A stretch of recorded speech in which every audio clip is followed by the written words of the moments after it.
didelis ir mažas. Čia skruzdėlė. Skruzdėlė yra maža.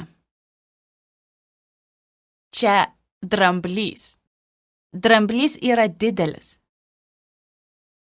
Daiktų dydį apibūdiname žodžiais didelis ir mažas. Čia maža kuprinė. O štai čia didelė kuprinė. Čia mažas obuolys. O štai čia didelis obuolys. Mokykla yra didelė, o šuns būda yra maža.